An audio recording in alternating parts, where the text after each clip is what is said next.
There we go. Okay. Good morning, everyone, and we are so excited for you to be here for another one of our capstone book clubs. And today I couldn't be more happy to invite two new friends, Laura and Serena, who wrote this amazing new book, May Saves the Day. So welcome. Thank you so much. Thank you so much. Here. It's so good to have you here. I know I'm here in sunny but cold Iowa, and I got up this morning and I was so excited, and I brought this book. I've been sharing it with my kids at school, and they were very excited that I was going to talk to you, so they can't wait to listen as well. So to start, let's just have both of you. Laura, why don't you introduce yourself first? Hi, my name is Laura Gehl, and I am the author of May Saves the Day and also more than 20 other picture books, board books, and early readers. And I used to be a teacher also before I started writing for kids. Oh, that's awesome. And Serena? Hello, my name is Serena. I'm an Italian illustrator, and I am the illustrator of May Save the Day.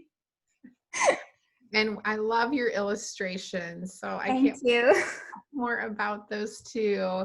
Well, like always in our book clubs, we kick it off by having the author read the book, and so we're really excited to have you read May Saves the Day. All right, awesome. So here is the amazing cover that Serena made, and there's May, and I'm just going to turn to the first page. All right, here we go. May loved words so much that she made them her business, and her phone rarely stopped ringing. Ring, ring. Word Saver Inc. How can I save your day? May answered. There's a swarm of angry bees headed for the playground. On my way, replied May. May launched a T up into the air, and you can see the T going into bees and making it into beets. Soon, all the kids at the playground had beets, except for Stu. Stu didn't like playing with beets. Stu likes playing with his lasso. You're the coolest superhero I've ever seen, Stu said to May. Can I be your sidekick? You can call me Lasso Boy. I'm not a superhero, May said.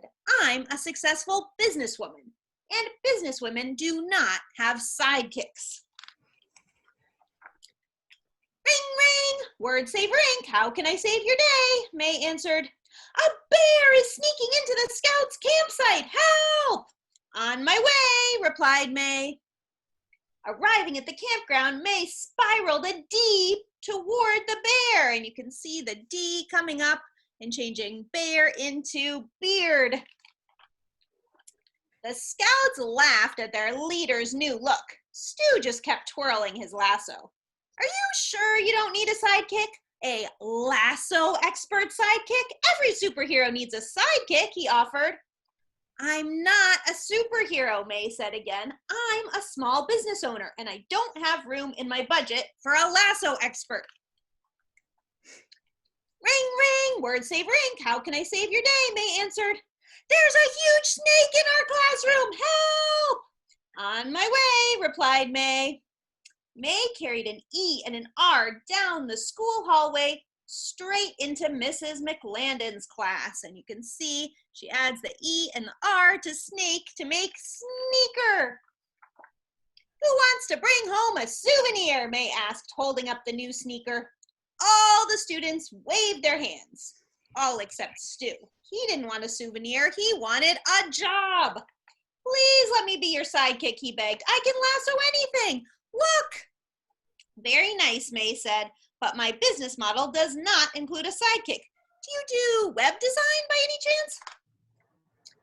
Ring, ring. Word Saver Inc. How can I save your day? May answered. There's a runaway train! It's hurling downhill toward town! On my way, replied May. She raced downtown, but you can see she hits a rock. Looks like you could use some help, Stu said, showing up at just the right moment. Grab the tea! So Stu lassos the tea. With Stu's help, train became rain. Everyone was wet but safe. Impressive, May told Stu, stuffing fallen letters back into her bag. You really are a lasso expert. Now can I be your... Wait! What's that thing in the sky? Stu asked. Oh no, a tornado, May yelled. May frantically searched through her letters. This is a tricky one. It's too windy, Stu yelled. Come on, lasso boy, let's work together, May shouted. Can you do a double loop? In my sleep, Stu replied. Stand back. So he takes the R and the D, and May throws up an M, and we end up with tomato. Thanks to their teamwork, the scary tornado was now just a mess of tomatoes. Well done, kid. Make sure you get cleaned up before you head over to the office, May said. Business people should look professional, and a tie wouldn't hurt either. Stu's eyes lit up. You mean I can be your sidekick? For the last time, I don't need a sidekick, May said, but I could use a partner. And then we see the S from May's bag come up, and instead of Word Saver ink, we have Word Savers ink, and May says, welcome to the team. And that is the end of the book. It is so good. Yay! I love it. And I also loved listening to you read. So you can tell that you were a teacher. Thank you. That's another good thing. Oh, it's so good. And, you know, just to like also, before we talk about the book, like you said, you were a teacher. And so what inspired you to become an author? So I always have been a huge reader. I mean, as a kid, that was definitely one of my favorite things. I was always reading. And as an adult, I have a huge stack of books at all times on my bedside table, and I have a book kind of stashed in each room, and I'll read a lot of them simultaneously, so that I always have a book wherever I am. But being an author seemed like one of those jobs, like being a rock star or an astronaut, that wasn't, you know, really something realistic. But I started writing for magazines, and then I wrote my first book, and gradually I was able to publish enough books that I quit my day job, which was science writing, and have been able to just focus on making books for kids. And it still feels just so amazing to get to do this as a job. I love it so much. That's awesome. Did you always enjoy, like, even when you were little, did you enjoy writing?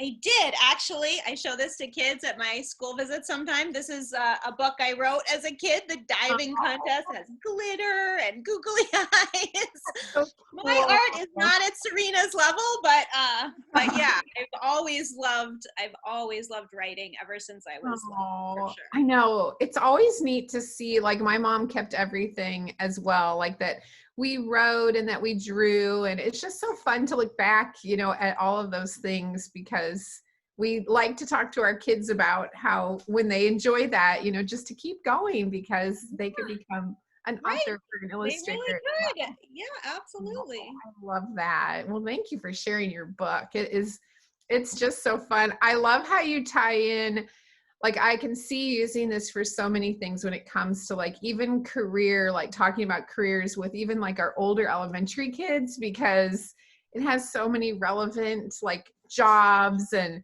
things that we think about.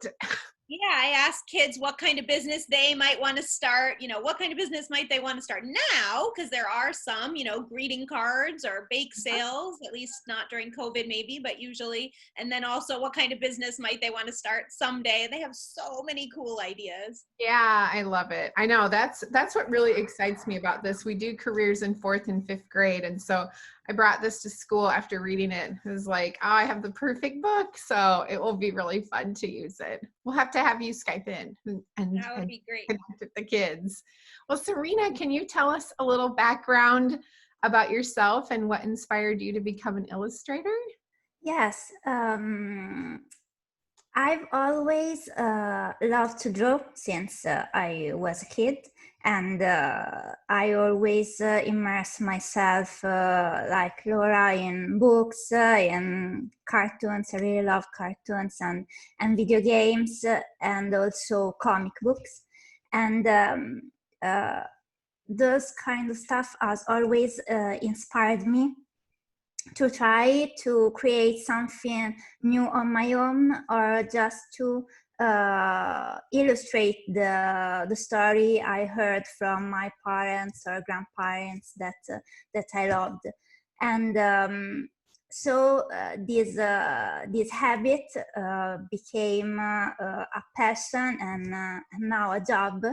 And I've graduated in the Fine Art Academy, and then I postgraduate in other courses like illustration, concept art, character design, because I really, really, really love to illustrate stories, and I think it's the one of the most beautiful job in this world. Oh, that's amazing. And you do a really, really good job. Like, not only the characters are so lovely and just so fun, and I love their expressions, but I love how, like, especially when I was watching it being read, like the words, just how you really brought the whole thing to life. Like, it's just amazing. So you did a great job. So the kids always ask illustrators, do you do your illustrations on paper, or do you use a computer? Because that's something that they always ask. They always want to know that. Oh, really? I use the computer. Yes, Yeah. I use Photoshop, digital painting, because it's more fast to work with these things. Yes, it's so cool. So have you done a lot of books? Have you illustrated a lot of books, or how did you get involved in that? Oh, yes. I worked on some.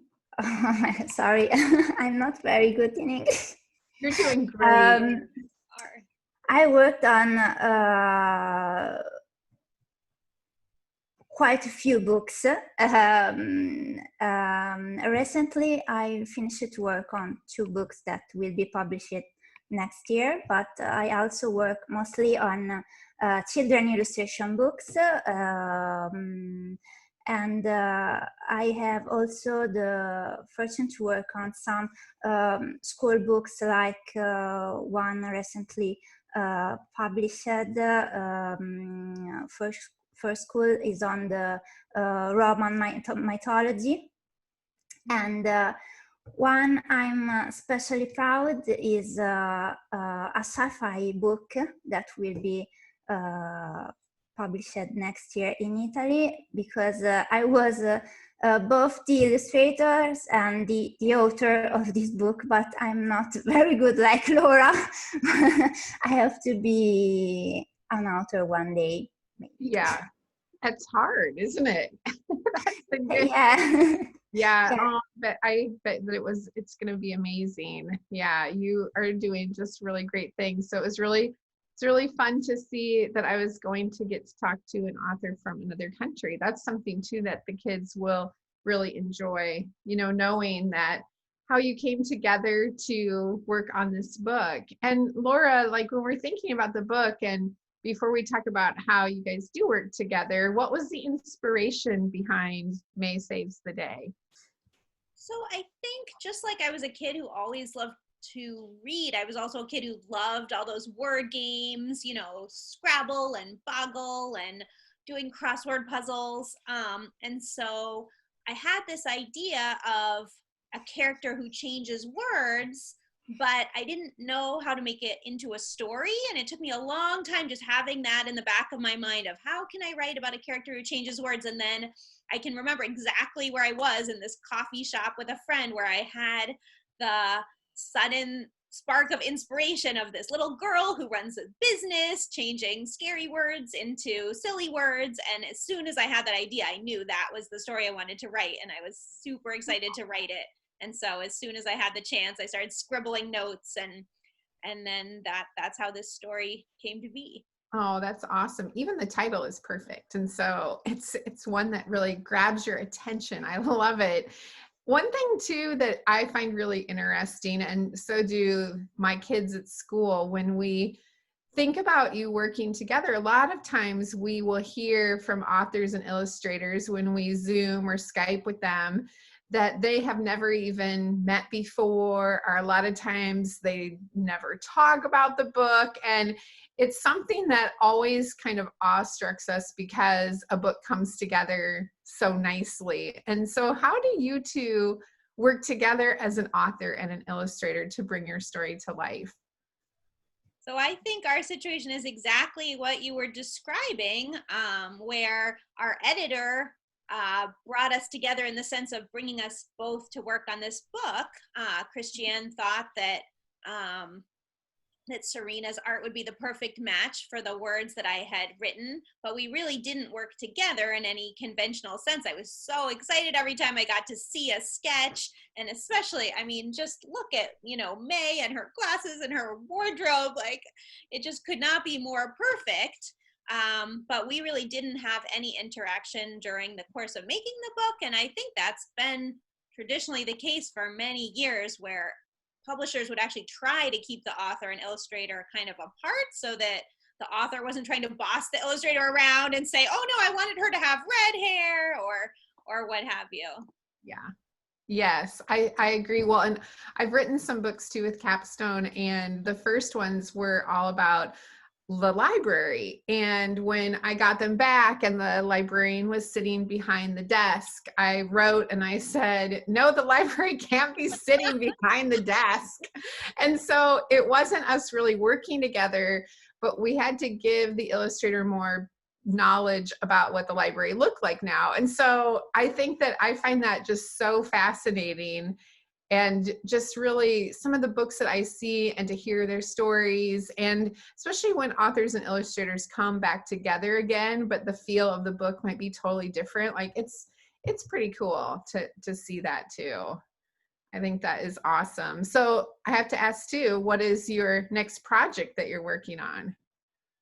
So for me, my next project with Capstone, I'm working again with our same editor, Christiane, about a book where the main character is a little boy who's a Viking, and his family is all about battling and brawling, but he just loves nature and he loves to hike. So he's the hiking Viking. And it's kind of a twist on Ferdinand the Bull, where he just wants to be calm and peaceful and to just enjoy the beauty of nature, and he sees the value in that. And he just sticks out like a sore thumb in the Viking world. So that's my next project, which is really fun.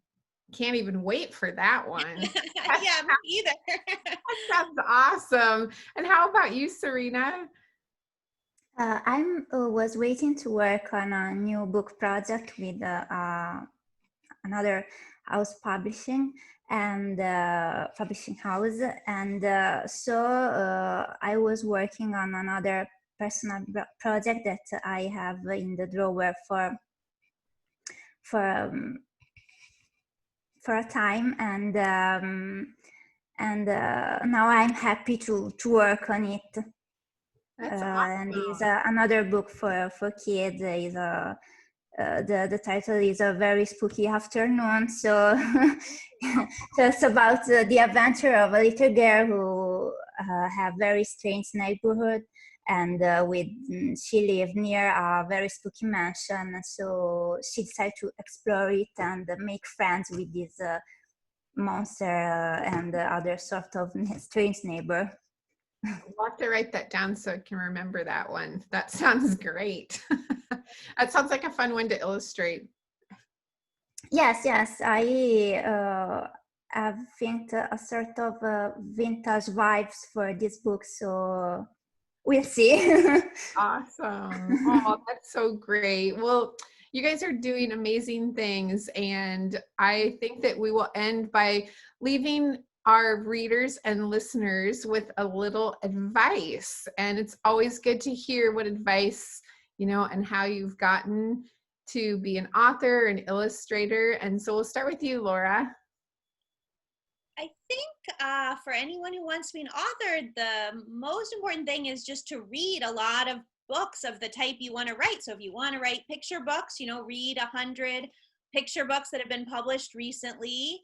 And then the other thing I would say is just to find writing partners. We call them critique partners, who can read your work and tell you what's working and what's not working. Because if you show your work to your husband or your kids or your grandkids, of course they're going to say it's fabulous, but you need, you know, other writers to give you feedback that might be a little more helpful. So those are my two biggest pieces of advice. That is good advice. And how about you, Serena? An advice, don't be scared of rejection, because it is a tough industry, but I think that perseverance could be the key for be an illustrator. Well, that's and to find their own style that have to be unique, and finally that have fun with this job, and get always inspired by what's around you. And yes. That's amazing advice. I love it. Thank you so much. Well, I cannot wait to share this with my readers and have everyone listen, because you guys are doing amazing work. So thank you so much for sharing your story and advice and all of the good things around May Saves the Day. Thanks so much for having us. It was super fun to chat. It was so nice to meet you both, and have a wonderful day and holiday. You too. You too. Bye.